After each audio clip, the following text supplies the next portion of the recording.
My name is Michael Haggard from the Haggard Law Firm, and I'm here with Gulliver Prep head football coach Earl Sims.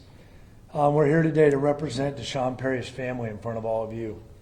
We're here to tell Deshaun's story as best we can, as the family is up in Charlottesville and about to bring their boy home to Miami.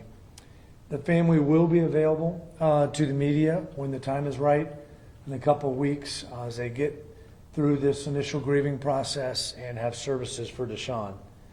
I've met many of you over the years talking about the Parkland mass shooting where I represented several families. When King Carter, a 6-year-old Liberty City young boy, was gunned down in his apartment complex. And many years ago, representing Edwin Patta's family, a University of Miami senior football player who's about to graduate and go in the NFL draft when he was shot and killed. And unfortunately, I've represented hundreds of gun violence victims, and we're here again today. This is different for me. I did not know Joaquin Oliver. I did not know Scott Beagle. I did not know King Carter or Edwin Patta before their lives were senselessly taken by gun violence. I knew Deshaun Perry. I knew Deshaun for several years. I've known his mom, Happy, for several years, his father, Sean, because my son played high school football with Deshaun and for Coach Sims at Gulliver High School. My daughter, my son, and thousands of other kids across the country, from Gulliver, from Richmond Heights, from the University of Virginia, are mourning this loss of this tremendous light in our lives, which was Deshaun. I know you have seen this in South Florida, the tremendous impact that Deshaun Perry had on everyone throughout his childhood, throughout his incredible time at Gulliver Prep, and then what he has done at the University of Virginia in all aspects. When anyone met Deshaun, the first thing they would see is this gentle giant with this humility, this absolute humility for an incredible athlete, an incredible student, his kindness, his incredible character, and his uncanny sense of humor. But the first thing, as you see in this picture, that everyone noticed about Deshaun Perry was his unbelievable smile. His impact to people that were young, kids that looked up to him, older people that will only tell you whenever they talked to him, they heard two things: yes, sir, yes, ma'am. He impacted everyone, whether you're black, white, rich, poor, throughout South Florida. And obviously up in Charlottesville. Deshaun Perry is the American dream. He's a Miami story from Richmond Heights. His mom was a U.S. postal worker. His dad worked in corrections. He was an incredible brother to Dominique and Deshandra, his two sisters. And this kid grew up in our community. He played football, youth football at Sunnyland Park for the Richmond Giants, for the Palmetto Bay Broncos. He went to Gulliver and was not only a star athlete in football and basketball, but just an incredible student in all activities and obviously academics. Received a full scholarship to one of the top universities in the United States of America, the University of Virginia. You know, he's sitting there ready to graduate in the spring from UVA to get a master's degree in the arts, his passion for the arts. He had 2 years of football eligibility left to also continue to pursue his dream of going to the NFL. Played an incredibly tough football game in the ACC on Saturday. On his one day off, on Sunday, one day off that a major college football player gets, the day of rest, he goes on a field trip in his class to go watch the Emmett Till play in Washington, D.C. That's the type of student he was. Instead of blowing it off and saying, I got to rest, I'm exhausted, that's what he did. And on the bus ride back, as we all know, his life was senselessly taken in another incident of gun violence. When is enough going to be enough in this country? We lose 40,000 people a year to gun violence in this country. Deshaun Perry had made it. He had made it. He was at one of the greatest schools in the country, going to class as a great student athlete. And this is how the story ends. When the Perrys are ready to talk, they're going to talk to you about the issues of gun violence and how now it is hit so close to home for them, for Coach Sims and I, for this Miami community yet again, and across this country. This day is about Deshaun and talking about Deshaun and honoring him. It's always going to be about Lavelle Davis, Devin Chandler, who lost their lives, Mike Hollins, who's still struggling, and Marley Morgan, who was also shot in this senseless incident. I will tell you that the Perry family extends their incredible gratitude to the South Florida community, the Gulliver community, the Charlottesville community, the UVA community for their support.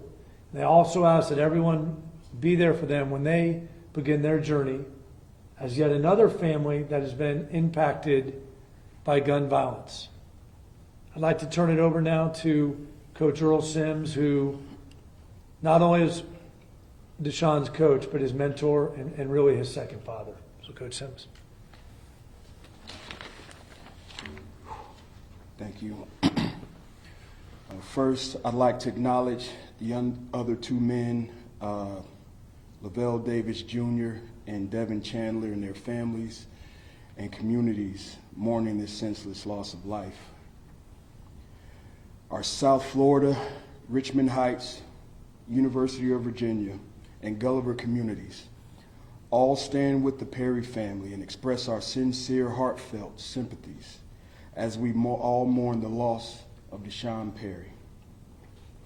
Deshaun was a beautiful soul, whom I, among many, had the privilege of meeting.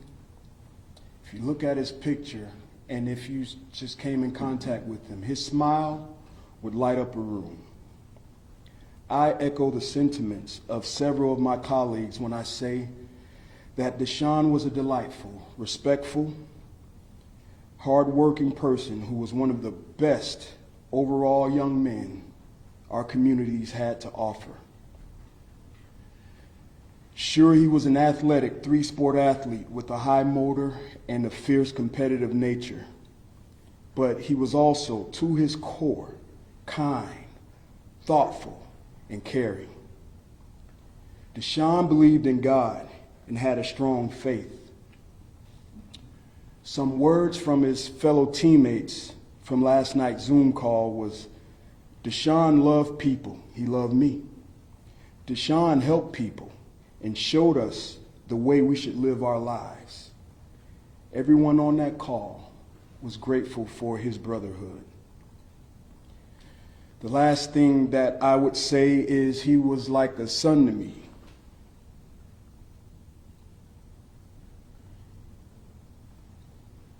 He was a gentle giant who added value and purpose to my life as well as others.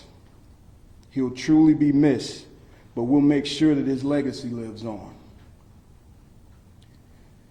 There has been a huge outpour of support from each of the communities Deshaun positively impacted. And I ask that we all keep it up in the coming weeks because the family's going to need it. And that we please continue to keep all the families of the victims in our prayers. Before I step away from this podium, there are two things I have to read. And they are things that Deshaun created in the form of English assignments. The first one is titled Bigger Than Me. I chose Bigger Than Me by Big Sean to represent my junior year because I had an epiphany. I had an epiphany that when we were in football practice and we were practicing with the teams from the middle school, One kid came up to me and said, "I want to become just like you when I go to high school." I realized that it's not just about me in the sense of what I want to do, but the people that helped me get to where I am right now, and those ones who look up to me to this day. I know my parents have done all they could to get me into this school and give me everything that I have today. So in return, whatever I do in the future, I will make sure that whoever has helped me become successful will receive something in return. All I want to do is make my family and the city I'm from proud. And then one more piece. This was an assignment Deshaun completed about underdogs. This was his introduction, and it's a testament of how he lived his life. Imagine a situation where no one believed in you. Imagine every odd stacked against you, and it looks like you will never get the job done. Critics telling you that you are nothing and you will never win anything. This is what being an underdog feels like. I've been in many situations where I or the team I was playing on were considered underdogs. But even though there was the hate and adversity, we turned it into motivation and overcame those odds.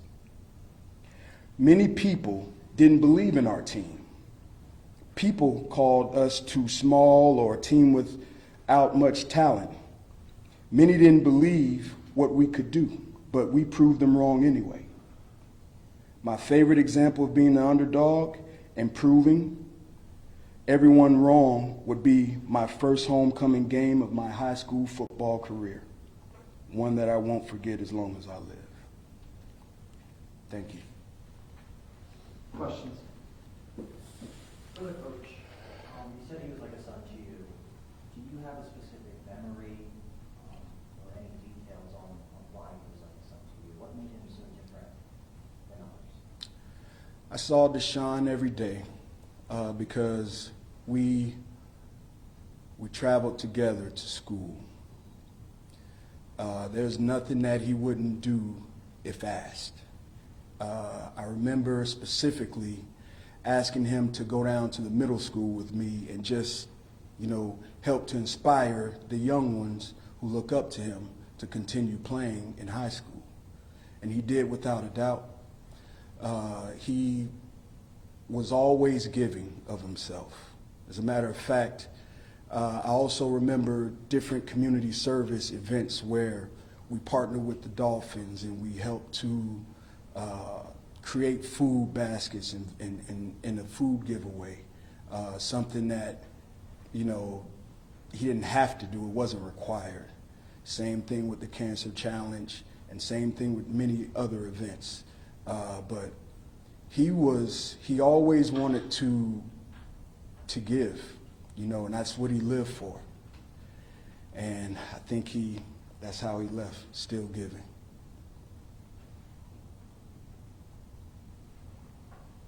Hey, Mike, when you're speaking to his family, exactly what are they saying to you? What are they feeling right now? Obviously, this is such a difficult time for them, but exactly what are they saying to you? You're talking about two parents who put everything into their children. Everything. Their goal, their hopes, their dreams. And to see him succeed, and again, Coach Sims and I were talking about it's not about football. That was just part of it. To become the type of kid he was that always looked to give back at 18, 19, 20 years old, to already be thinking in your mindset, and to lose all of that as a parent, when your dream comes true, and then have it end like this. So they are in a deep moment of despair. They got to see him yesterday, which was extremely awful for them. The support up there is incredible. The vigil that they had at UVA, and now they just want to get him home and try to go on. I would say every day by day, but I think it's more hour by hour, and get him home and continue, like Coach said, to honor him the rest of our lives.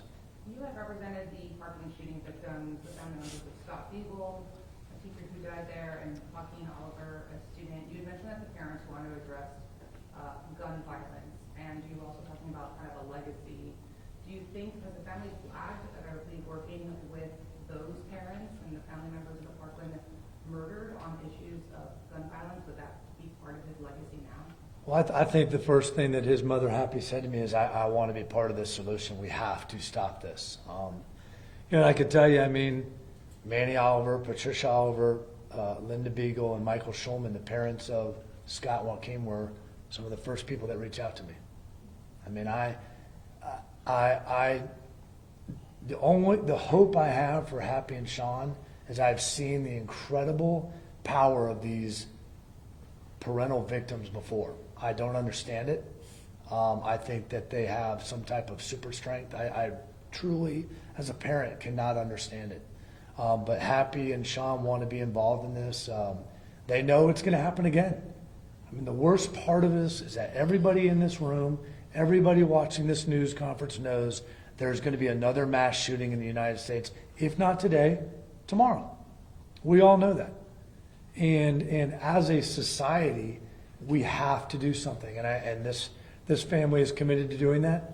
And when they come home and get through the next weeks, I think they'll be incredible advocates, like unfortunately those before them.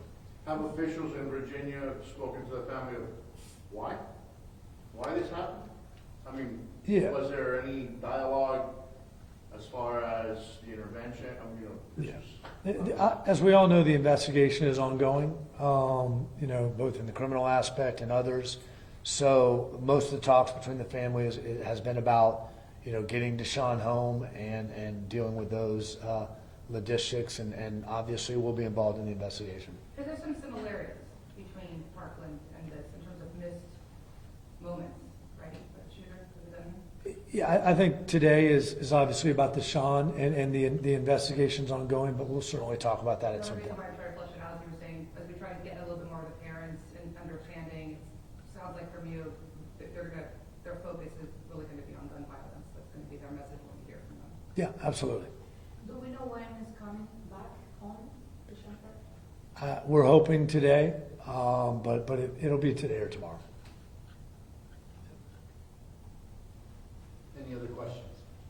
I guess for the coach, when I was at Gulliver on Monday, I did have a chance to speak to, just on the side, some teachers who knew him. It really seems like the entire campus was absolutely devastated, but that was my impression.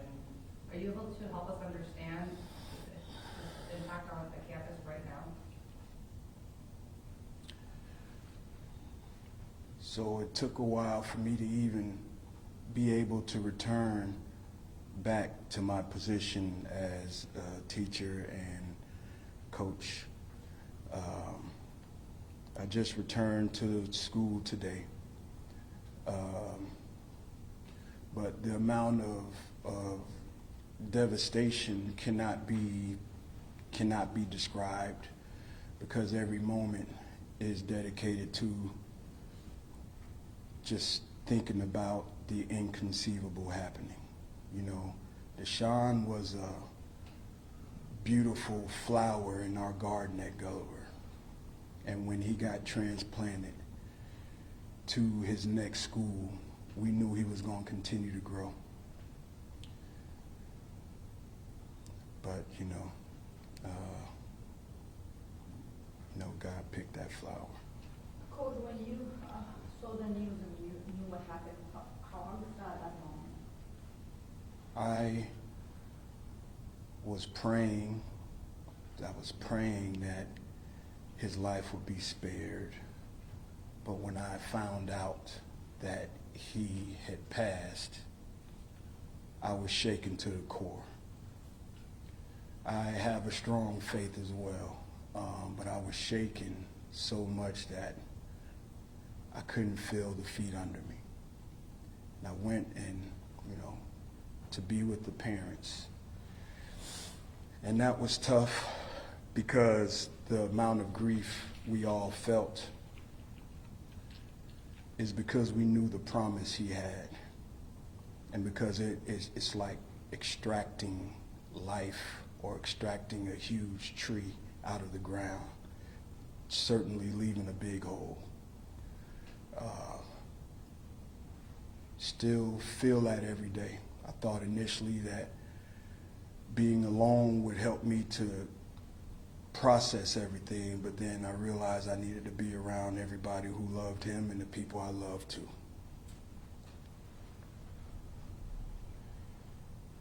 Any other questions? Christina? No, thank you for asking. Thank y'all so much for being here. Thank you. Thank you.